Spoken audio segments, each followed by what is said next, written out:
എൻ്റെ പേര് ബിന്ദു ആൻ്റണി. ഞാൻ തൃശ്ശൂർ ഒല്ലൂരിൽ നിന്ന് വരുന്നു. ഞാനിവിടെ വന്നത് എൻ്റെ കടബാധ്യതകൾ പറഞ്ഞ് മാതാവിനോട് പ്രാർത്ഥിക്കാനാണ്. എൻ്റെ കടം എനിക്ക് താങ്ങാനധികമുണ്ട്. അത് പറഞ്ഞ് പ്രാർത്ഥിക്കാനാണ് ഞാൻ വന്നത്. എനിക്കിവിടെ വരാൻ കഴിഞ്ഞത് എനിക്കൊരു കൃപാസന പത്രം കിട്ടിയതുകൊണ്ടാണ്. ഇവിടെ വന്ന് ഞാൻ ഉടമ്പടി എടുക്കാനാണ് വന്നത്. ഫെബ്രുവരി 5-ാം തീയതി ഉടമ്പടി എടുക്കാൻ വന്ന് ഇവിടെ ഉടമ്പടി ചെയ്യാൻ പറ്റിയില്ല. ബുധനാഴ്ചയേ ഉള്ളൂ എന്ന് പറഞ്ഞു. ഞാൻ അങ്ങനെ ഇവിടെ നിന്ന് ആരാധന കൂടി. ഞാൻ ഇവിടെ വരുമ്പോൾ എനിക്ക് തീരെ വയ്യാത്ത അവസ്ഥയാണ്. ഞാൻ 4 ഇഞ്ചക്ഷൻ ചെയ്തിട്ടാണ് ഞാൻ ഇവിടെ വന്നത്. എനിക്ക് അതിയായ ശ്വാസം മുട്ടുണ്ടായിരുന്നു. പക്ഷെ ഞാൻ ഇവിടെ ഈ ഫ്രണ്ടിൽ തന്നെ ഇരിക്കുമ്പോൾ എൻ്റെ മാതാവിനോട് ഞാൻ പറഞ്ഞിരുന്നു എൻ്റെ കടബാധ്യതകൾ മാത്രമാണ്. എൻ്റെ രോഗത്തെ പറ്റിയോ ഒന്നും ഞാൻ പറഞ്ഞിരുന്നില്ല. ഞാനിവിടെ വന്ന് 4:30 വരെ ഉപവാസാരാധനയിൽ കൂടി ഞാൻ പുറത്തേക്ക് ഇറങ്ങി. ഇവിടെ നിന്ന് നേർച്ച വാങ്ങി പത്രവും വാങ്ങി ഇറങ്ങി. മുറ്റത്തെത്തി കാലു വെച്ചപ്പോൾ എനിക്ക് ചുമയും ശ്വാസം മുട്ടും വന്ന് എനിക്ക് ഒരടി പോലും നീങ്ങാൻ വയ്യാതെ ഞാൻ അവിടെ നിന്നു. അപ്പം എൻ്റെ ഭർത്താവ് കൂടെയുണ്ട്.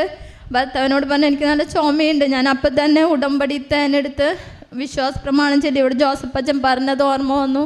വിശ്വാസത്തോടു കൂടി വിശ്വാസ പ്രമാണം ചൊല്ലി കുരിശു വരച്ച് 2 തുള്ളി ഇത് കഴിച്ചാൽ ഏത് അസുഖവും മാറുമെന്ന് പറഞ്ഞു. ഞാൻ അപ്പം തന്നെ അതെടുത്ത് കഴിച്ചു. ഞാൻ അത് കഴിച്ച് നേരം എൻ്റെ ഇവിടെ നെഞ്ചിൻ്റെ ഉള്ളിൽ നിന്ന് എന്തോ ഒന്ന് ഇറങ്ങിപ്പോകുന്നത് പോലെ തോന്നി. എൻ്റെ ഈ അസുഖം 25 വർഷമായി ഞാൻ രാത്രിയിൽ ഉറങ്ങാതെ നേരം വെളുക്കുന്നത് വരെ പല രാത്രികളും ഞാൻ ഇരുന്നിട്ടുണ്ട്. എൻ്റെ ഭർത്താവ് എന്നെ പുറം തടവിയും നെഞ്ച് തടവിയും തന്ന് എന്നെ ഇരുത്തിയിട്ടുണ്ട്. ഉറങ്ങാൻ പറ്റാത്ത സാഹചര്യത്തിൽ ഇപ്പോൾ കഴിഞ്ഞ 5-ാം തീയതി ഫെബ്രുവരി 5-ാം തീയതി ഞാനിവിടെ വന്ന ഉടമ്പടി കഴിച്ചതോടുകൂടി എൻ്റെ ഈ അസുഖം എൻ്റെ മാതാവ് എടുത്തു മാറ്റി. ഇന്ന് 1 മാസം ആവുന്നു. ഇന്ന് ഈ 1 മാസം ആവുന്നത് വരെ ഒരു മരുന്നും സ്ഥിരമായി ഞാൻ എരോക്കോട്ട് ദിവസവും 1-2 പ്രാവശ്യമാണ് ഡോക്ടർ വലിക്കാൻ പറഞ്ഞിരുന്നത്. പക്ഷേ 5-6 പ്രാവശ്യം എനിക്ക് ടെൻഷൻ കൂടുമ്പോൾ ശ്വാസം മുട്ട് പെട്ടെന്ന് വരും. 5-6 പ്രാവശ്യം ഞാൻ വലിക്കാറുണ്ട്. ആ എരോക്കോട്ട് ഇപ്പോൾ എൻ്റെ ബാഗിൽ നിന്ന് ഞാൻ എടുത്ത് കളഞ്ഞു. 1 മാസമായി ഒരു മരുന്നും ഞാൻ ചെയ്യുന്നില്ല. മാതാവിൻ്റെ അനുഗ്രഹത്തിൽ എൻ്റെ അസുഖം മാറി. ഞാൻ പ്രാർത്ഥിച്ചതിനല്ല എനിക്ക് മാതാവ് അനുഗ്രഹം തന്നു. എൻ്റെ രോഗം മാറ്റി തന്നു. എൻ്റെ ഞാൻ 13-ാം തീയതി വീണ്ടും വന്ന് ഞാനിവിടെ ഉടമ്പടി ചെയ്തു. 6 കാര്യങ്ങൾ വെച്ചിട്ടുണ്ട്. എൻ്റെ മാതാവ് അത് പൂർണ്ണമായും എനിക്ക് നടത്തി തരുമെന്നുള്ള വിശ്വാസത്തിൽ ഞാൻ ചെയ്യുന്നു. ഈ മകളുടെ ആദ്യമായി തന്നെ അമ്മ മാധവനും തിരുകുമാരനും 1000 നന്ദി. എൻ്റെ പേര് ജോൺ സെബാസ്റ്റ്യൻ. ഞാൻ എറണാകുളം അങ്കമാല അതിരൂപതയിലെ സെൻറ്റ് സെബാസ്റ്റ്യൻ ചർച്ച് മേരീര നടവകയിൽ വരുന്നു. ആദ്യമായി തന്നെ എന്നെ ഇവിടെ ഈ അമ്മയുടെയും ഈശോയുടെ ഇത്രയും അടുത്ത് നിന്ന് സാക്ഷ്യം പറയാൻ അനുവദിച്ചതിന് 1000 നന്ദി. ഞാൻ ഒരുപാട് ഈ അവസരത്തിന് വേണ്ടി കൊതിച്ചിട്ടുണ്ട്. ഞാൻ എഴുന്നേൽക്കുമ്പോഴും കിടക്കുമ്പോഴും ഏറ്റവും അവസാനം ഏറ്റവും ആദ്യം പ്രാർത്ഥിക്കുന്നത് അമ്മയുടെ പ്രത്യക്ഷീകരണത്തിന് സാക്ഷിയാക്കണമെന്ന് പ്രാർത്ഥിച്ചിട്ടാണ്. ഞാൻ +2 പഠിക്കുന്ന സമയത്ത് എൻ്റെ കസിൻ മരണപ്പെടുകയുണ്ടായി. കസിൻ എന്ന് പറഞ്ഞാൽ കുറഞ്ഞു പോകും. കാരണം അവൻ എൻ്റെ പാതി തന്നെയാണ്. 24 ദിവസം വ്യത്യാസമുള്ളൂ. എൻ്റെ പേപ്പൻ്റെ മോനാണ്. ഞങ്ങൾ ഒരു ക്ലാസ്സിൽ ഒരുമിച്ച് പഠിച്ച് വളർന്നതാണ്. +2 പഠിക്കുമ്പോൾ അവന് പെട്ടെന്നൊരു പനി വന്നു. ഞങ്ങൾ ഒരുമിച്ചാണ് ക്ലാസ്സിൽ പോയിക്കൊണ്ടിരുന്നത്. പെട്ടെന്ന് 2 ദിവസം വരാതായപ്പോൾ വീണ്ടും ചെന്നപ്പോൾ വീട്ടിൽ മൊത്തം അടച്ചിരിക്കുകയാണ്. ഞങ്ങളോട് ആരോടും പറഞ്ഞില്ല. എന്നിട്ട് പിന്നെ വേറൊരു പേപ്പർ വഴിയാണ് അറിഞ്ഞത് അവനിങ്ങനെ ബ്ലഡ് ക്യാൻസറാണ്. ഞങ്ങൾ അത് കേട്ടപ്പോൾ എന്താ പറയുക, നമ്മൾ അടുത്തൊന്നും അങ്ങനെ കേട്ടിട്ടില്ല. നമ്മൾ ക്ലാസ്സിൽ പഠിക്കുമ്പോഴും അല്ലെങ്കിൽ അങ്ങനെയൊക്കെ കേട്ടിട്ടുള്ളൂ ഈ ക്യാൻസർ എന്ന് പറയുന്നത്. അതൊക്കെ ഞങ്ങൾക്ക് ആദ്യമായിട്ടായിരുന്നു. ഞങ്ങൾക്ക് അക്സെപ്റ്റ് ചെയ്യാൻ പറ്റണ്ടായിരുന്നില്ല. പക്ഷെ അപ്പോഴും പറയണുണ്ട് 99% അവൻ്റെ ഇതിൽ കയറിയിട്ട് 1 മാസമായിട്ടുള്ളൂ. അതൊന്ന് 99% ഗ്യാരണ്ടി ആണെന്ന് ഡോക്ടർ ഉറപ്പ് നൽകിയെന്ന് പറഞ്ഞു. പക്ഷേ എനിക്കത് അക്സെപ്റ്റ് ചെയ്യാൻ പറ്റണുണ്ടായിരുന്നില്ല. അങ്ങനെ ലാസ്റ്റ് അവന് പക്ഷേ കുറേ കീമോസും തെറാപ്പീസും എല്ലാം ചെയ്ത് പയ്യെ റെഡിയായി. ഡോക്ടർ കുഴപ്പമില്ല എന്ന് പറഞ്ഞു. അവന് മുടിയൊക്കെ വന്നു, പുറത്തിറങ്ങാറായി. അങ്ങനെ ഞാനും അവൻ്റെ മമ്മിയും കുറേ കഷ്ടപ്പെട്ട് അവന് പുറത്തിറങ്ങാൻ ഭയങ്കര ഇതായിരുന്നു. കാരണം ആൾക്കാർ സിമ്പതി കാട്ടുന്നത് അവന് ഒട്ടും ഇഷ്ടമില്ലാത്ത കാര്യമാണ്. അവനങ്ങനെ ഞങ്ങൾ പുറത്തിറക്കി. എന്നിട്ട് കാരിസം ക്ലാസ്സിലും ഇങ്ങനെ പയ്യെ പുറത്തിറങ്ങി തുടങ്ങി. അവനെന്നിട്ട് പിന്നെയും റേഡിയേഷൻ ഉണ്ട്, കീമോസ് നടന്നുകൊണ്ടിരിക്കണു. ഞാനങ്ങനെ +2 അപ്പോൾ തന്നെ എൻ്റെ കയ്യിൽ നിന്ന് പഠിത്തം മൊത്തം പോയി.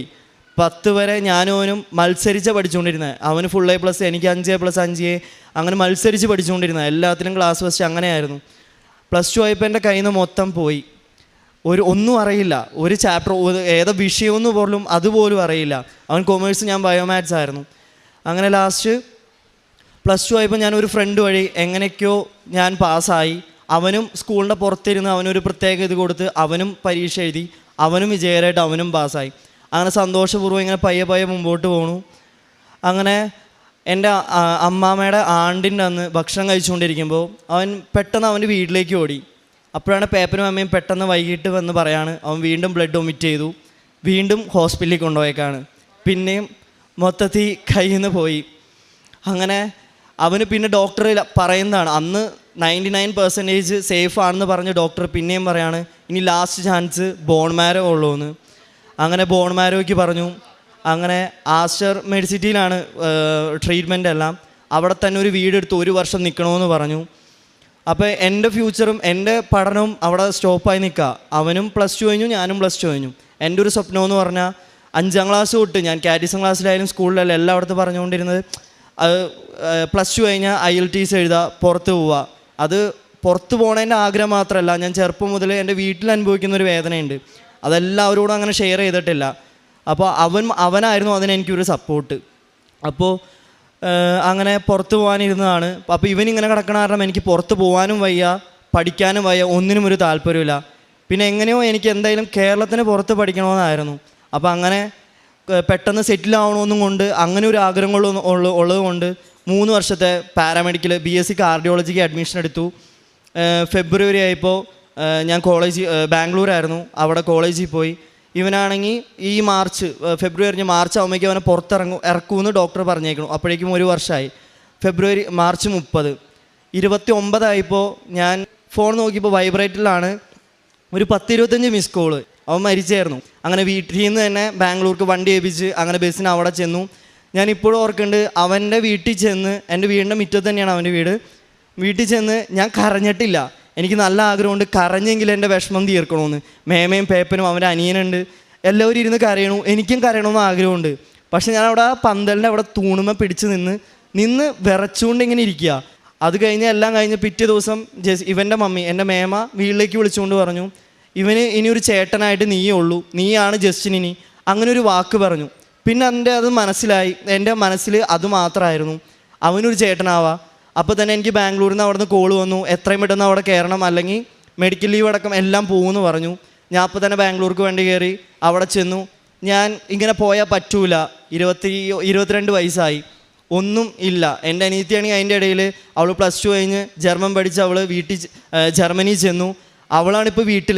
എനിക്ക് 23 വയസ്സായി, അവൾക്ക് 20 വയസ്സുള്ളൂ. അവൾ എൻ്റെ വീട് നോക്കാണ്, ഞാനിപ്പോഴും വട്ടപൂജയാണ്.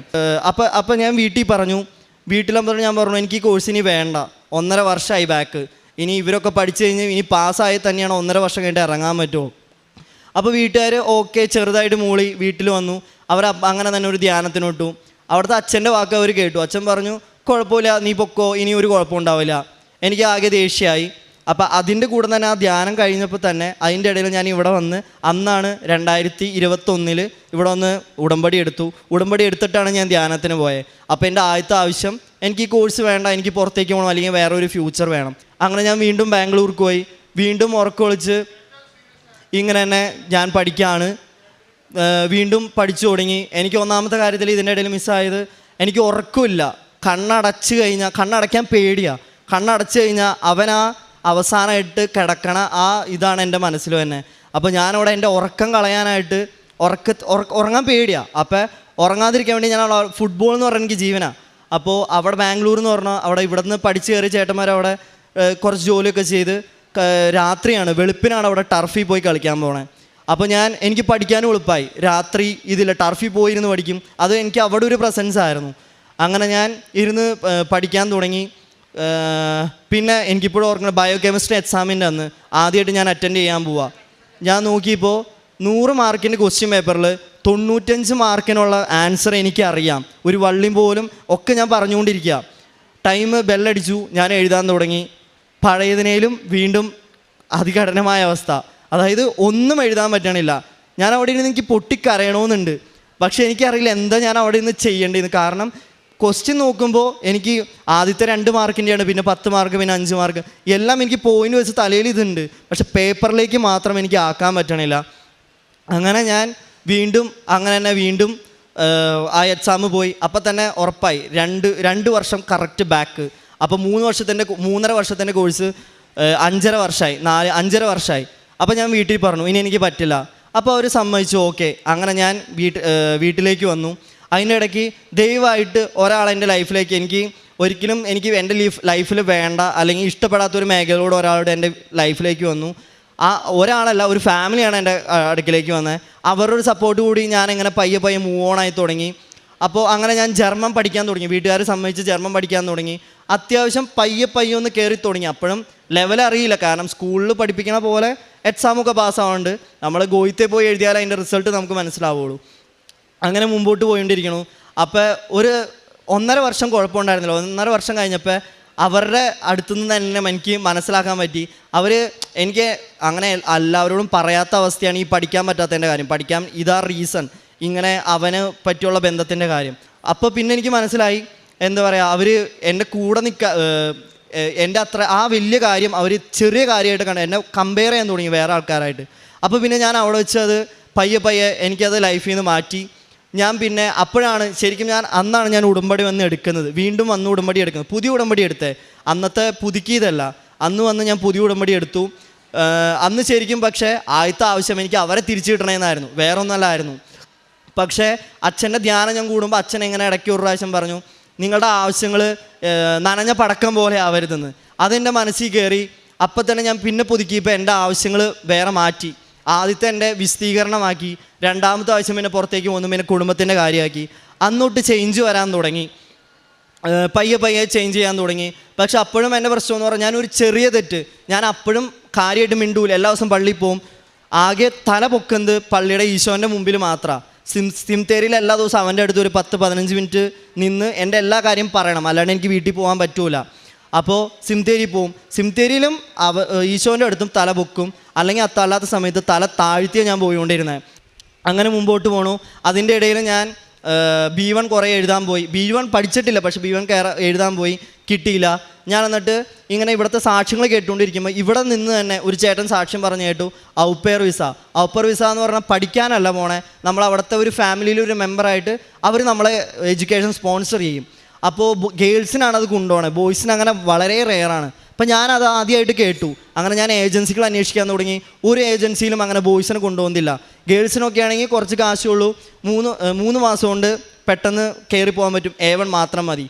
ഞാനങ്ങനെ ഒരു ഏജൻസി ലാസ്റ്റ് അങ്ങനെ കൊല്ലത്തുള്ള ഒരു ഏജൻസിയിൽ ജോയിൻ ചെയ്തു. ഒരു ഫ്രണ്ട് വഴി ഇങ്ങനെ കറക്റ്റായിട്ട് കോൾ വരാണ്. അങ്ങനെ ഈ ഏജൻസിനെ കുറിച്ച് അറിഞ്ഞു, ചെന്നു. അവർ 6 മാസം ടൈം പീരീഡ് പറഞ്ഞു, കാശ് അടച്ചു, A1 എഴുതി, പാസ്സായി, വെയിറ്റ് ചെയ്തുകൊണ്ടിരിക്കണു. അവർ മുമ്പേ കൂട്ടി വിസ അപ്പോയിൻമെൻറ്റ് എടുക്കും. നവംബർ 6-ാം തീയതി ഈ നവംബർ 6-ാം തീയതി എനിക്ക് വിസ അപ്പോയിൻമെൻറ്റ് എടുത്തു. വിസ അപ്പോയിൻമെൻറ്റ് എടുത്ത് ഞാൻ അപ്പോഴേക്കും അവിടുത്തെ അക്കാദമീനെയും എൻ്റെ ഈ ഉടമ്പടിയിൽ വെച്ചിട്ടുണ്ടായിരുന്നു. കാരണം അവിടുത്തെ ബോയ്സ് ഒരാൾക്കും പോകാൻ പറ്റണില്ല, ബോയ്സിന് അവിടെയും ഫാമിലി കിട്ടണില്ല. അങ്ങനെ ലാസ്റ്റ് വിസ അപ്പോയിൻമെൻറ്റ് ആണെങ്കിൽ ഇന്നലെ ഉച്ചയ്ക്ക്, അതായത് ഫാമിലി കോൺട്രാക്റ്റ് കൊടുത്തു. ഒരിക്കലും അങ്ങനെ നടക്കാത്ത സംഭവമാണ്. അങ്ങനെ ഒരാൾക്ക് ഫാമിലി കിട്ടി, അവൻ കയറിപ്പോയി. അപ്പം ഞാനും എൻ്റെ കാര്യത്തിൽ കുറച്ചൊക്കെ ഇത് വന്നു, എനിക്കും കയറി പോകാൻ പറ്റും. നവംബർ 6-ാം തീയതി 10 ദിവസമുണ്ട്, നവംബർ 6-ാം തീയതി കയറി പോകാൻ പറ്റും. അങ്ങനെ ഞാൻ എൻ്റെ പേപ്പർ വർക്കുകളൊക്കെ എല്ലാം കഴിഞ്ഞ് ഇവിടെ വന്ന് അച്ഛൻ്റെ കൈവപ്പ് പ്രാർത്ഥനയും കഴിഞ്ഞ് ഇവിടെ എല്ലാം ആദ്യം അമ്മയുടെ അടുത്ത് സബ്മിറ്റ് ചെയ്തിട്ടേ ഞാൻ അപ്പോയിൻമെൻറ്റിന് പോവുള്ളൂ എന്ന് തീരുമാനിച്ചു. അങ്ങനെ ഞാൻ ഇവിടെ വന്നു. പക്ഷേ നവംബർ 5-ാം തീയതി രാത്രി വരെ എനിക്ക് പ്രതീക്ഷയുണ്ടായിരുന്നു കിട്ടുമെന്ന്. പക്ഷെ കിട്ടിയില്ല.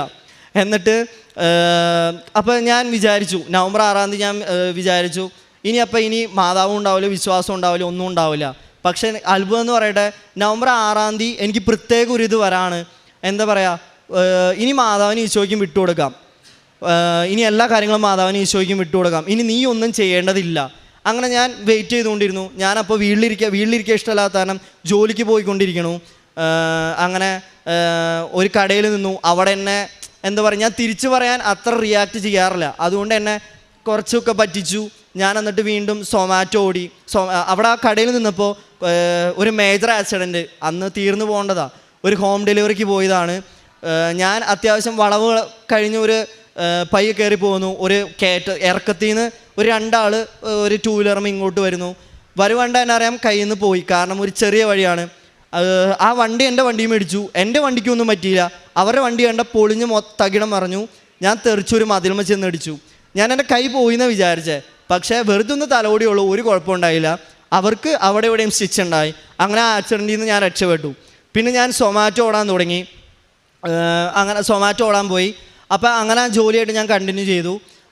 അങ്ങനെ ഒരു നവംബർ 30 ആയപ്പോൾ അപ്രതീക്ഷിതമായിട്ട്, ഒരിക്കലും വിചാരിക്കണില്ല, ഞങ്ങളുടെ അക്കാദമിയിൽ ചെയ്തു കൊടുക്കുന്ന ആൾക്കാരാണ് ജർമ്മനിയിൽ നിന്ന്, അവിടുത്തെ സിറ്റിസൺ, ഒരു വൈഫും ഹസ്ബൻഡാണ് ഞങ്ങൾക്ക് ചെയ്തു തരുന്നത്. ജർമ്മൻ സിറ്റിസൺ തന്നെ, ജർമ്മൻസ്. അവർ കോള് വന്നു. ഞാൻ നോക്കിയപ്പോൾ എനിക്കറിയാത്ത ഒരാൾ, ഒരു കുട്ടിയുണ്ട്, എന്നെപ്പോലെ തന്നെ ഒരു സ്റ്റുഡൻ്റാണ്. എനിക്കറിയില്ല, അവനെ എൻ്റെ അക്കാദമിയിലുള്ള ആളാണ്, അറിയില്ല. ഈ മാമും സാറും മാമും പിന്നെ ഇവനും ഉണ്ട്, ഞാനും ഉണ്ട്. ഇവർ പറയുന്നു FSJ, ജർമ്മൻ പഠിക്കുന്ന എല്ലാ കുട്ടികൾക്കും അറിയായിരിക്കും, FSJ വെച്ച് മിനിമം B1 3 മൊഡ്യൂൾസ് എങ്കിലും വേണം ജർമ്മനിക്ക് കയറണമെങ്കിൽ. അപ്പോൾ ഇവർ പറയാണ് FSJക്ക് നിങ്ങൾക്ക് A1 വെച്ച് കയറി നിങ്ങൾക്ക് 3 ആളെയും സെലക്ട് ആക്കിയിട്ടുണ്ടെന്ന്. അപ്പോൾ ഞാൻ പറഞ്ഞു ഇവർ തള്ളന്താണ്, ഏജൻസി അല്ലേ, ഇവർ തള്ളന്താ. കാരണം എൻ്റെ അനിയത്തി B2 എഴുതി പോയവളാണ്. അവൾ B2 പഠിച്ച് FSJക്ക് പോയതാണ്. അപ്പം മിനിമം B2 ആണ്. അപ്പോൾ അവർ പറയുന്നത് ബേസിക് ലെവൽ A1 വെച്ച് കയറി പോകാൻ പറ്റുമെന്ന്. ഞാൻ ഒരിക്കലും വിശ്വസിച്ചില്ല. അതുകൊണ്ട് അവർ ഇമെയിൽ കാണിച്ചു തരാണ്. 1 മാസം മുമ്പ് ഞങ്ങൾ പോലും അറിയാണ് ഞങ്ങളുടെ 3 പേരുടെ പ്രൊഫൈല് ഒരു ഹോസ്പിറ്റലിന് അയച്ചു കൊടുത്ത് അവർ അപ്രൂവ് ചെയ്തേക്കാം, ഇനി കോൺട്രാക്റ്റ് മാത്രം വന്നാൽ മതി. അപ്പം ഞാൻ ഞെട്ടിപ്പോയി, കാരണം ഇവർക്ക് കിളിപോയി. അതായത് ഒരിക്കലും നടക്കാത്ത സംഭവമാണ്. കാരണം A1 വെച്ച്, കാരണം അവിടെ ജോലി ചെയ്യാനാണ് പോണേ. ജോലി ചെയ്യാൻ പോണെങ്കിൽ അറ്റ്ലീസ്റ്റ് B2 എങ്കിലും വേണം, കാരണം ഡോക്ടറിനോടും പേഷ്യൻസിനോടും സംസാരിക്കണേ. പക്ഷേ ഇതൊന്നുമില്ലാണ്ട് A1 വെച്ച് ജസ്റ്റ് നുള്ളിപ്പറക്കി ഒരു സെൻറ്റൻസ് പറയാം, അങ്ങനെ ഒരു ഇത് മാത്രം A1 ബേസിക് ലെവലെന്ന് വെച്ചാൽ. അപ്പോൾ ഞാൻ വിശ്വസിച്ചില്ല. അവൻ്റെ അവിടെ പറഞ്ഞു കോൺട്രാക്റ്റ് പയ്യെ വരും, ഏപ്രിലാണ് പോകാൻ പറ്റുള്ളൂ. ഓക്കെ, ഞാൻ വെയിറ്റ് ചെയ്യാം, മാതാവിനെ ഈശോയ്ക്കും വിട്ടു കൊടുത്തേക്കെന്താ. അങ്ങനെ പയ്യെ പോണു. 3-ാമത്തെ ദിവസം എനിക്ക് കോൺട്രാക്റ്റ് വന്നു. എനിക്കൊന്നും കോൺട്രാക്റ്റ് കണ്ടിട്ട് മനസ്സിലാവുള്ള. ഞാൻ അനിയത്തിക്ക് അപ്പോൾ തന്നെ അയച്ചു കൊടുത്തു, അവൾ കയറി പോയേക്കുന്നാളോ. അവൾ പറഞ്ഞു ചേട്ടാ ഇത് കോൺട്രാക്റ്റാണ്. പിന്നെ ഡേറ്റ് കണ്ടപ്പോൾ ഞാൻ ഞെട്ടി. 1/1/2025 എനിക്ക് അവിടെ എത്തണം. ഞാൻ ഞെട്ടിപ്പോയി, കാരണം ഇത് ഞാൻ എൻ്റെ അറിവിലോ അല്ലെങ്കിൽ ജർമ്മൻ പഠിക്കുന്ന അറിവിലോ ചോദിച്ചാൽ മതി, ആർക്കും അറിയില്ല. കാരണം A1 വെച്ച് FSJ എന്ന് പറഞ്ഞാൽ ഇമ്പോസിബിൾ ആയിട്ടുള്ള കാര്യമാണ്. അതിലേക്കാണ് ഞങ്ങളുടെ 3 പേരെയും വിളിച്ചേക്കണേ. അങ്ങനെ ഞങ്ങൾക്ക് കോൺട്രാക്റ്റ് പെട്ടെന്ന് വന്നു. അപ്പോൾ തന്നെ എമർജൻസി വിസ എടുത്തു, അതിനും ട്രബിൾ ഉണ്ടായി. അത് വിസയ്ക്ക് വെച്ചു. പിന്നെ വിസയ്ക്ക് വെച്ചിട്ട് മിനിമം 15 ദിവസം വേണം. ഞങ്ങളുടെ ലോങ് സ്റ്റേ ആണ്, ജോലിക്കാണ് പോണേ. മിനിമം 15 ദിവസം വേണം. അപ്പോൾ ഞങ്ങളുടെ 3 ദിവസം കൊണ്ട് എൻ്റെ ബാംഗ്ലൂരിൽ നിന്ന് ഡിസ്പാച്ച് എന്ന് പറഞ്ഞുകൊണ്ട് മെസ്സേജ് വരാണ്. അപ്പോഴും എൻ്റെ കയ്യിൽ നിന്ന് പോയി. കാരണം 3 ദിവസം കൊണ്ട്, 15 ദിവസം കൊണ്ട് വരേണ്ട സാധനം 3 ദിവസം കൊണ്ട് വന്നാൽ റിജക്ഷനാണ്, ഉറപ്പാണ്. ഞാൻ എന്നിട്ട് റിജക്ഷൻ ആണെന്നും പറഞ്ഞുകൊണ്ട് തന്നെ ബൈക്ക് എടുത്ത് ആലുവയ്ക്ക് പോയി. അവിടെ നിന്ന് സാധനം തുറന്നു, പാസ്പോർട്ട് തുറന്നു നോക്കിയപ്പോൾ ഞെട്ടിപ്പോയി. കാരണം ഇത് ഞാൻ ഡിസർവ് ചെയ്ത കാര്യമല്ല, അത് റിജക്ഷൻ അല്ല. എന്നെ അവിടെ അതിനകത്തേക്ക് ജർമ്മൻ വിസ അടിച്ച് വെച്ചേക്കാം. 1-ാമത്തെ അനുഭവം എന്ന് പറഞ്ഞാൽ A1 വെച്ച് FSJ. 2-ാമത്തെ പറഞ്ഞാൽ 15 ദിവസം കൊണ്ട് വരണ സാധനം 4 ദിവസം കൊണ്ട് എനിക്ക് വിസ കിട്ടി. എനിക്ക് മാത്രമല്ല 3 പേർക്കും കിട്ടി. അതെന്താ പറയുക, മാതാവിൻ്റെ ഏറ്റവും വലിയ അനുഗ്രഹം. കാരണം ഞാൻ അതിന് ഡിസർവിങ് അല്ല. അല്ലെങ്കിൽ അവൻ എന്നെ ജസ്റ്റിൻ, അവൻ്റെ പേര് ജസ്റ്റിൻ എന്നാ, അവനെ കൊണ്ടുപോയിൻ്റെ പേരും പറഞ്ഞുകൊണ്ട് അത് അക്സെപ്റ്റ് ആക്കാണ്ട് ഞാൻ ഈശോനെ മാതാവിനെ കുറ്റം പറഞ്ഞ ആളാണ്. അത്രയും നാൾ കൊന്ത എത്തിച്ച കൊന്ത എറിഞ്ഞു കളഞ്ഞവനാ. അപ്പം ഞാനത് ഡിസർവിങ് ആണെന്ന് എനിക്ക് നന്നായിട്ടറിയാം. ഞാൻ എന്നിട്ട് പിന്നെയും മുമ്പോട്ട് പോയി. അങ്ങനെ ഇപ്പോൾ ടിക്കറ്റ് എടുത്തു. ജാനുവരി 1-ാം തീയതി ഞാൻ 7 മണിയുടെ ഫ്ലൈറ്റിന് ഞാൻ പോവാണ്. ഇത്രയും വലിയ അനുഗ്രഹം നൽകിയതിന് ഞാൻ 1000 നന്ദി പറയുന്നു. അതുപോലെ എൻ്റെ 2-ാമത്തെ സാക്ഷ്യം എന്ന് പറഞ്ഞാൽ, ഞാനിവിടെ ജപമാല റാലിക്ക് വന്നിട്ടുണ്ടായിരുന്നു. അപ്പോൾ എൻ്റെ ഒരു ആഗ്രഹം ഉണ്ടായിരുന്നു, പച്ചവെള്ളം പോലും കുടിക്കാണ്ട് വീട്ടിൽ നിന്ന് ഒരു 3:30 ഇറങ്ങണം, ഇവിടെ എത്തണമെങ്കിൽ 6 മണിക്ക് വരണമെങ്കിൽ പച്ചവെള്ളം പോലും കുടിക്കാണ്ട് എനിക്ക് കംപ്ലീറ്റ് ആക്കണമെന്ന്. ഇമ്പോസിബിൾ ആയിട്ടുള്ള കാര്യമെന്ന് എനിക്കറിയാം, കാരണം എൻ്റെ ഹെൽത്ത് ഇത്തിരി മോശമാണ്. എന്നിട്ടും ഞാൻ തുനിഞ്ഞിറങ്ങി. ഒരു കുഴപ്പമില്ലാണ്ട് പകുതി വരെ എത്തി. പകുതി എത്തിയപ്പോൾ എൻ്റെ കാല് 2ഉം ചെരുപ്പിൻ്റെ ഇതുകൊണ്ട് പൊട്ടിയെന്ന് പറഞ്ഞാൽ നിസാരമാണ്. പക്ഷേ എൻ്റെ ദേഹത്ത് ഒരു മുറിവ് വന്നാൽ അതൊരു മിനിമം 3 ആഴ്ച 4 ആഴ്ച എടുക്കും. കാരണം പെട്ടെന്ന് ഉണങ്ങൂല. ബെറ്റാടിയും പറ്റിയാലും ആശുപത്രി പോയാലും അവർ കണ്ണി ഇങ്ങനത്തെ ചെറിയ റീസൺസ് പറയും. പക്ഷേ ഒരിക്കലും അത് ഉണങ്ങില്ല, 3-4 ആഴ്ച എടുക്കും. പക്ഷെ ഞാനത് ഞാൻ എന്നിട്ട് ചെരുപ്പ് ഊരിയിട്ടാണ് ഞാൻ തിരിച്ചു പോയി വീട്ടിൽ പോയിട്ട് ഞാൻ രാത്രി ചെല്ലേണ്ട പ്രാർത്ഥന ചൊല്ലി. ഞാനിട്ട് അമ്മയോട് പറഞ്ഞു, മാതാവി ഞാൻ ഇതും ഒരു തുള്ളി മരുന്ന് പരട്ടില്ല, അമ്മയുടെ തൈലം മാത്രം പരട്ടുള്ളൂ. പരട്ടിയിട്ട് കിടന്നു. അത്ഭുതം എന്ന് പറയട്ടെ, പിറ്റേ ദിവസം അത് കരിഞ്ഞിരിക്കുക. 3 ആഴ്ച കൊണ്ട് മാത്രം എൻ്റെ മുറിവ് ഉണങ്ങാറുള്ളൂ. ആ മുറിവ് എനിക്ക് ഒറ്റ ദിവസം കൊണ്ട് ഒറ്റ ദിവസം പോലും എടുത്തില്ല, 2-3 മണിക്കൂർ കൊണ്ട് എനിക്കത് ഉണങ്ങി കിട്ടി. അതുപോലെ തന്നെ രോഗസൗഖ്യം എന്ന് പറഞ്ഞാൽ എനിക്ക് ഇവൻ പോയപ്പോൾ തൊട്ട് ഒരു നെഞ്ചുവേദന ഉണ്ടായിരുന്നു. നിസ്സാര നെഞ്ചുവേദനയല്ല, ഒരു ടെൻഷൻ വന്നാൽ എൻ്റെ എൻ്റെ ബോഡി മൊത്തം കിടന്ന് കുലുങ്ങും. എനിക്ക് ഷിവർ ചെയ്യൽ തുടങ്ങും, പിടിച്ചാൽ കിട്ടുള്ളൂ. ഞാൻ ബെഡിൽ കിടക്കുകയാണെങ്കിൽ ബെഡിൽ കിടന്ന് പിടയ്ക്കും. അങ്ങനെ ഇതായിരുന്നു. ഞാൻ എൻ്റെ നെഞ്ചത്തിട്ടിരിക്കും. അങ്ങനെയാണ് ഞാൻ കുറയ്ക്കാറ്. അത് ഈ ഉടമ്പടി എടുത്ത സമയത്ത് ഏത് സമയത്ത് എന്നെ വിട്ടുപോയെന്ന് പോലും എനിക്കിവിടെ സാക്ഷ്യം പറയാൻ അറിയില്ല. കാരണം ഞാൻ ഈ കഴിഞ്ഞ മാസമാണ് ഞാൻ ഓർക്കണേ, അങ്ങനെ ഒരു അനുഭവം ഇപ്പം എനിക്കില്ലല്ലോ. കാരണം ഒരു ചെറിയ ടെൻഷൻ പോലും, കാരണം ഇവൻ പോയപ്പോൾ എൻ്റെ ധൈര്യം മൊത്തം പോയി. അന്നാണ് ഞാൻ ഇവൻ പോയപ്പോഴാണ് മനസ്സിലാക്കിയത് ഇവനായിരുന്നു എൻ്റെ ധൈര്യമെന്ന്. കാരണം ഇവൻ പോയപ്പോൾ പിന്നെ മൊത്തത്തിൽ എൻ്റെ ധൈര്യം മൊത്തം ചോർന്ന് പോയി. അപ്പോൾ അന്ന് തുടങ്ങിയത് ഈ നെഞ്ചുവേദന. അത് ഞാൻ പോലും അറിയാണ്ട് അമ്മ മാറ്റി. പിന്നെ എൻ്റെ മുഖത്ത് ഇപ്പോൾ കാണുന്ന പോലെയല്ല, മുഖത്തെന്ന് പറഞ്ഞാൽ 50 പൈസ വട്ടത്തിൽ അത്രയും വലുപ്പത്തിൽ കുരുക്കൾ 1-2 അല്ല ചുറ്റും ഉണ്ടാവുമായിരുന്നു. ഹോസ്പിറ്റലിൽ ചെന്ന് കാണിക്കും, അവർ ഓയിൻമെൻറ്റ് പറയും, കസിൻസൊക്കെ പറയും അവർക്കെല്ലാവരും ഉണ്ടായിരുന്നു പ്രായത്തിൻ്റെയാണ്. പക്ഷേ ചെറിയ കുരുവാണെങ്കിൽ കുഴപ്പമില്ല. 50 പൈസ വട്ടത്തിൽ അത് വളർന്ന് വളർന്ന് ഒരു 2 ആഴ്ച നിൽക്കും. കാണുന്നവർ ഇത് മാത്രം പറയാം, ഓരോ മരുന്നുകൾ സജസ്റ്റ് ചെയ്യാൻ മാത്രമേ നേരം ഉണ്ടാവുള്ളൂ. ഞാൻ പിന്നെ അത് തൊടാറില്ല, മുഖത്ത് തൊടാറില്ല. പിന്നെ എന്നും പ്രാർത്ഥിക്കുമ്പോൾ രാവിലെ എഴുന്നേൽക്കുമ്പോഴും കിടക്കുമ്പോഴും തൈലം മുഖത്ത് പരട്ടും, അങ്ങനെ പറ്റുള്ളൂ. ഇപ്പോൾ അത് കണ്ടറിയാം 99%, 100% തന്നെ മാറിയെന്ന് പറയാം. ഇപ്പോൾ അത് പൂർണ്ണമായിട്ട് സൗഖ്യപ്പെട്ടു. അതുപോലെ തന്നെ ഞാൻ വയർപ്പ് ഇത്തിരി കൂടുതലുള്ള മനുഷ്യനാണ്. വയർപ്പെന്ന് പറഞ്ഞാൽ എൻ്റെ കൈ മൊത്തം ഫോൺ ഉപയോഗിക്കാൻ പറ്റില്ല, ഫോൺ എൻ്റെ കയ്യിൽ നിന്ന് പോകും. ചെരുപ്പിടാൻ പറ്റില്ല, ചെരുപ്പിട്ട് കഴിഞ്ഞാൽ ചെരുപ്പിൻ്റെ ഉള്ളിൽ ചെളിയാവും. ആ മാതിരി വയർപ്പാണ് എനിക്ക്. വയർപ്പ് സഹിക്കാൻ പറ്റത്തില്ല. അപ്പോൾ എന്നിട്ട് അത് കാരണം തന്നെ എൻ്റെ ബോഡിയിൽ അലർജി വരാൻ തുടങ്ങി പല സ്ഥലത്തായിട്ട്. അപ്പോൾ എനിക്ക് ബെഡിൽ കിടക്കാൻ പോലും പറ്റില്ല. അവിടെയും ഞാൻ തൈലം തൊട്ട് പ്രാർത്ഥിച്ചു, അതും എനിക്ക് സുഖപ്പെട്ടു. അതുപോലെ തന്നെ ഇത്രയാണ് എനിക്ക് തന്ന അനുഗ്രഹങ്ങൾ. അതുപോലെ തന്നെ എൻ്റെ അനിയത്തി, ഞാൻ ഇവിടെ 6 ആവശ്യങ്ങളാണ് നമുക്ക് എഴുതിയിടാൻ പറ്റുള്ളൂ. പക്ഷെ ഞാൻ വീട്ടിൽ ചെന്നിട്ടും വേറൊരു പേപ്പറിൽ 6 ആവശ്യങ്ങളും കൂടി ഞാൻ എഴുതി എൻ്റെ 12 ആവശ്യങ്ങളായിട്ടാണ് ഞാൻ വെച്ചത്. ആ 12 9 എനിക്ക് സാധിച്ചു കിട്ടി.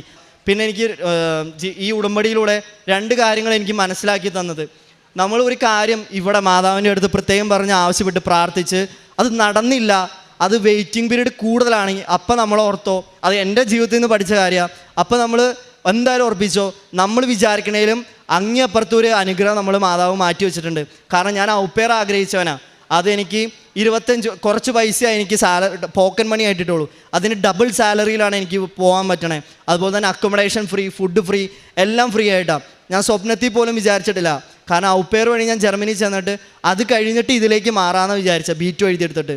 അപ്പോൾ ഞാൻ ഒരിക്കലും ഡിസർവ് ചെയ്യാത്ത കാര്യത്തിലേക്കാണ് ഞാനിപ്പോൾ വന്നേക്കണേ. ഇപ്പം അമ്മ എന്നെ തിരഞ്ഞെടുത്ത് ഇവിടെ വരെ എത്തിച്ചേക്കണേ. ഇത്രയും നന്നാ മാതാവിന് 1000 നന്ദി. സങ്കീർത്തനങ്ങൾ 34:6-8 വരെ. ഈ എളിയവൻ നിലവിളിച്ചു, കർത്താവ് കേട്ടു, എല്ലാ കഷ്ടതകളിൽ നിന്ന് അവനെ രക്ഷിക്കുകയും ചെയ്തു. കർത്താവിൻ്റെ ദൂതൻ ദൈവഭക്തരുടെ ചുറ്റും പാളയമടിച്ച് അവരെ രക്ഷിക്കുന്നു. കർത്താവ് എത്ര നല്ലവനെന്ന് രുചിച്ചറിയുവൻ, അവിടുത്തെ ആശ്രയിക്കുന്നവൻ ഭാഗ്യവാൻ. ജോൺ സെബാസ്റ്റ്യൻ എന്ന ഈ മകൻ എത്ര മനോധൈര്യത്തോടുകൂടി, ശരണപ്പെടുന്ന വിശ്വാസത്തോടുകൂടി കൃപാസന മാതാവിൻ്റെ തിരുനടയിൽ അവൻ്റെ ജീവിതാനുഭവങ്ങളെ പങ്കുവെച്ചുകൊണ്ട് ദൈവനാമത്തെ മഹത്വപ്പെടുത്തി സാക്ഷ്യം പറയുന്നു. നമ്മൾ ശരിക്കും വലിയ വൈകാരികതയോടുകൂടിയാണ് മകൻ്റെ സാക്ഷ്യം കേട്ടുകൊണ്ടിരുന്നത്. അവൻ്റെ ജീവിതത്തിൽ വന്ന അവൻ്റെ ഏറ്റവും അടുത്ത ഒരു ബന്ധുവിൻ്റെ സ്വന്തം രക്തത്തിൻ്റെ ഒരു മരണം, ആ രോഗാവസ്ഥ മുതൽ ആ മകൻ്റെ മരണം വരെ എത്തുമ്പോൾ എത്ര കണ്ട് അവൻ തകർക്കപ്പെടുകയും വിഷാദത്തിലേക്കും ജീവിതം തന്നെ ഇനി തുടരേണ്ട എന്ന തീരുമാനമെടുത്തുകൊണ്ട് ആത്മഹത്യാ പ്രവണതയിലേക്കും തുടരെ അവൻ പോയിക്കൊണ്ടിരുന്ന മാനസിക സാഹചര്യങ്ങളെയാണ് അവൻ ആദ്യം പങ്കുവെക്കുന്നത്. ആദ്യമെടുത്ത ഉടമ്പടി ആ സഹോദരൻ്റെ മരണത്തോടുകൂടി പൂർണ്ണമായി ഉപേക്ഷിച്ച് ദൈവത്തെപ്പോലും തള്ളിപ്പറഞ്ഞുകൊണ്ട് ജീവിതം വലിയ ദുഃഖകരമായ അവസ്ഥയിലേക്ക് അവൻ കൊണ്ടുപോയത് അവൻ തന്നെ എടുത്തു പറയുന്നുണ്ട്. പിന്നീട് അമ്മ മാതാവിൻ്റെ ഉടമ്പടി എടുത്തുകൊണ്ട് ജീവിതം തിരികെ പിടിക്കുന്ന അവൻ്റെ വളരെ സാഹസികമായ, വളരെ വിശ്വാസ സാക്ഷ്യമുള്ള, വളരെ ദൈവകരുണയുള്ള, കരുതലുള്ള ജീവിതത്തെയാണ് അവൻ നമ്മുടെ മുമ്പിൽ പങ്കുവയ്ക്കുന്നത്.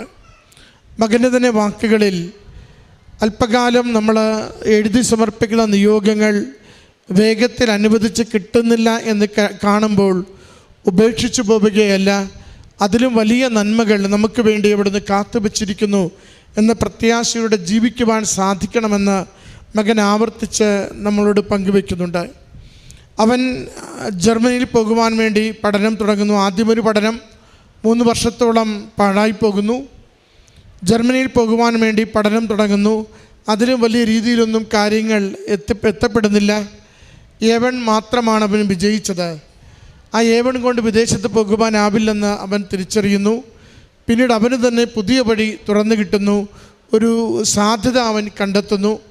സാധാരണ പെൺകുട്ടികൾ മാത്രം പോകുന്ന ഒരു ഭവനത്തോടൊപ്പം ചെന്ന് അവിടെ ശുശ്രൂഷകയായി നിന്നുകൊണ്ട് അല്പം ഭാഷ പഠിച്ച് വീണ്ടും ഭാഷയിൽ പ്രാവീണ്യം നേടി അവിടെയുള്ള മെഡിക്കൽ പഠനത്തിലേക്ക് പോകുന്ന രീതിയാണ് മകൻ നമ്മളോട് പങ്കുവയ്ക്കുന്നത്. അത് ആൺകുട്ടികളെ അങ്ങനെ സെലക്ട് ചെയ്യാറില്ല, പോകാറില്ല. അവൻ തന്നെ പറയുന്നു, A1 എടുത്തുകൊണ്ട് ഒരുപക്ഷെ ആദ്യമായി പോകുന്ന വ്യക്തി ഞാനായിരിക്കുമെന്ന്.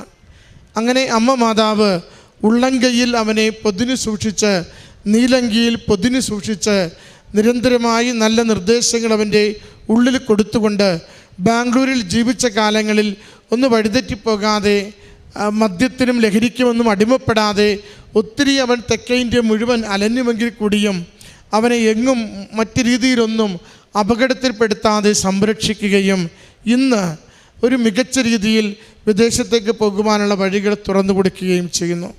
പ്രിയമുള്ളവരെ, ഈ സാക്ഷ്യം ശ്രദ്ധേയമാകുന്നത് മകന് കടന്നുപോയ ആന്തരിക സംഘർഷങ്ങൾ കൊണ്ടാണ്.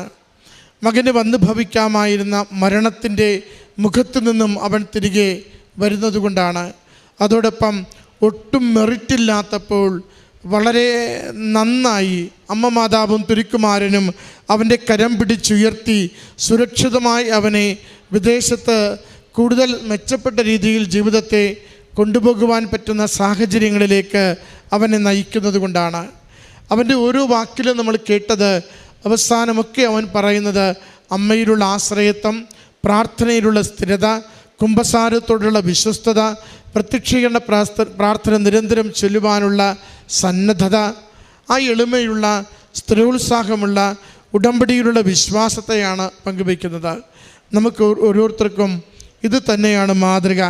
പലതരത്തിൽ നമ്മുടെ ജീവിതം തകർന്നിട്ടുണ്ടാവാം, പല വേദനകളിലൂടെ നമ്മൾ കടന്നു പോകുന്നുണ്ടാവാം, പല പരിശ്രമങ്ങളും ഫലമണിയാതെ നാം വല്ലാതെ ക്ലേശിക്കുന്നുണ്ടാവാം. എങ്കിലും അമ്മ മാതാവിൽ ശരണപ്പെടുമ്പോൾ അമ്മ മാതാവ് ഏറ്റവും ശ്രേഷ്ഠമായത്, ഏറ്റവും ജീവിതത്തിന് ഉപകരിക്കുന്നത് നമുക്ക് നൽകിക്കൊണ്ട് നമ്മുടെ കരം പിടിച്ച് മുന്നോട്ട് നയിക്കും. മകൻ രോഗസൗഖ്യത്തെയും ഉടമ്പടി അഖണ്ഡ ജപമാല റാലിയിലുള്ള യാത്രയെയും ഒക്കെ മകൻ പങ്കുവെക്കുന്നുണ്ടായിരുന്നു. ലഭിച്ച എല്ലാ നന്മകളെയും നമുക്ക് അമ്മ മാതാവിനും തിരുക്കുമാരനും നന്ദിയായി സമർപ്പിച്ചുകൊണ്ട് കരഘോഷത്തോടുകൂടി ഈ സാക്ഷ്യം ദൈവപിതാവിന് സമർപ്പിക്കാം. അത്യപൂർവ ദൈവ